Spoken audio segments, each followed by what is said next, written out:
But DTS, there's a lot of drama in DTS. Yeah, they usually. That's actually I stopped watching DTS in season 2. I believe what I usually rely on mostly is what's happening on the ground. Yeah. Not about the drama and everything. Not about the drama. Yes. And the thing about DTS is, and I feel we need to talk about DTS. I think DTS has sort of like attracted a wider audience and has attracted a lot of fans into following Formula One. Yeah.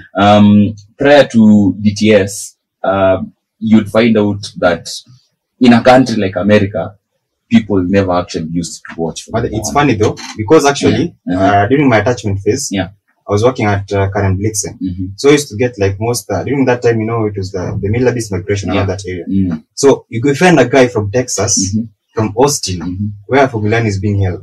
He doesn't know that it's being held. He doesn't know that there is Formula One. And it's a big event whereby you get most of the people coming from all over the continents to Austin to come and watch the American race. The DTS actually was introduced to gain American market. Yeah, American market. Yes. The marketing strategy of FIA. Netflix. FIA is way good. Yeah. The company should hide, but they introduced over the few years they have gained at least 73 million. Yeah, 73 million new users and new followers and new fans. And to be fair, they've sort of like created a strategy where they've been giving a lot of airtime to drivers that are easy to sort of like get along with people and drivers that sort of like have good PR game about them. Let's talk about Ricardo himself. Ricardo is this driver who, traditionally F1 drivers are viewed as these people who are narcissistic. They don't really interact with fans. They don't really do this. They don't really do that. But Ricardo is someone who's cheeky. He's a very likable guy, if I may put him that way. And when you watch DNS's first episode, it's very easy to get attracted into watching the whole documentary and understanding how these things go on a seasonal basis, and you end up finding yourself becoming a fan of DTS, of Formula One, or at least a follower of Formula One. And I know there's a lot of drama involved. I know there's a lot of editing where they make some things look nice.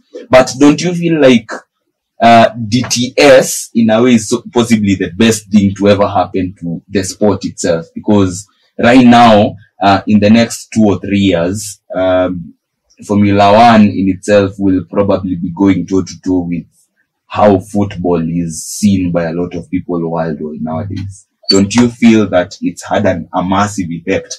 I saw you complaining or suggesting on our group chat yesterday about how it doesn't make sense having a DNS, and they are not talking about years prior to 2018. But don't you feel that that was a smart strategy to attract more followers and fans? Actually, I feel like it's a smart strategy to attract like the rookie fans and everything. But what I can tell you is don't rely on DTS. First of all, if you like to know more about Formula One, start from the grassroots level. From 1950, maybe, when you had the likes of Prost, Senna, Stirling Moss, Niki Lauda, all the great legends you have in F1. Yes. So, and these legends actually, they didn't stop there. They've been actually actively involved in even in the post-hybrid era. Yes, you saw what happened with Niki Lauda before he passed on. Before he passed on. Definitely. Yes, so he was actually involved with Hamilton. Yes, in Mercedes actually. Yes. Giving how the car should be developed. They've been actively involved. So I think that this guy shouldn't be forgotten. But I feel that was covered at some point in DNS. It was covered. I mean, DTS, sorry. In season 3. It was covered. They actually covered him. They actually covered him, as because he was, brought in as a Mercedes advisor. And he actually helped Team Mercedes do as well as they did that. So I think that was in 2019. The season before, the COVID pandemic. If not, I think it was the season before the COVID pandemic. In fact, it was the season before the COVID pandemic. That was in 2019. For you, David, yes, I know you've spoken about how the plan of DNF, I mean DTS, sorry, I tend to confuse DTS and DNF. yeah. And for fans who aren't aware of what DTS is Drive to Survive. Sorry, yes. It's a Formula One show that is covered by Netflix that covers everything that goes on behind the scenes and also during the scenes. I know you've spoken about how the plan was to attract the American market. But how did they become so good to the point of view they managed to attract the attention of everyone globally? Because even right now, a lot of Kenyans are now following it religiously. The thing that helped was Netflix. Netflix, they gave it, it's not the package, it's not paid. To watch BTS. And they made it available to everyone. And then they gained so much popularity, they gained so much in US, so it was among the top 10. So when you go out there at Netflix, you are searching, then the most popular thing was BTS. What's this? Then you click, and then it's a show about cousin. And then what's this about? You gain that little interest. Then you find yourself, you keep on watching, which one was the one they showed, what us but that one. So the one is like that for women with consent party. That is also Yeah. 2019. When it was in the trailer. So when you just unashangaa tu what's this about? So we gain that interest, that small interest, and that's how it begins. And that's how it begins, and that's how you end up becoming marketing. Because it was a very good marketing strategy. Because to be fair, even in the world of football, by 1992, the Premier League wasn't being viewed by anyone at all.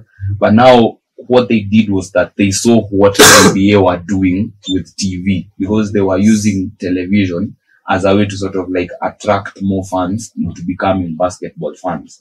And that's how they were inspired into restructuring the Premier League, the English League, and that's how it became the Premier League.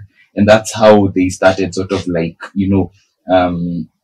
generating income from TV revenue. And one thing led to another, and right now, the Premier League is possibly the most followed league in world football. And right now it's generating so much money and so much income to the point of view now that the best players, the best managers are coming to the Premier League, and it's maintaining its standard. And that's why leagues like La Liga, leagues like Ligue 1, leagues like Serie A, yes, as much as some of us still watch it, a lot of people only care about the Premier League.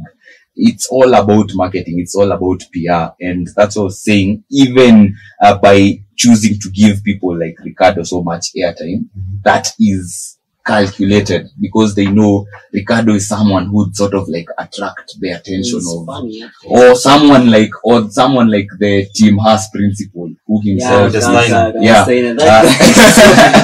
because the guy himself is someone who he's funny, and he doesn't even mean to be funny, because the guy is always grumpy. He's always thinking about how Team Haas can sort of like bridge the gap and get to the top 3 and start earning podiums on a regular basis. Or you'd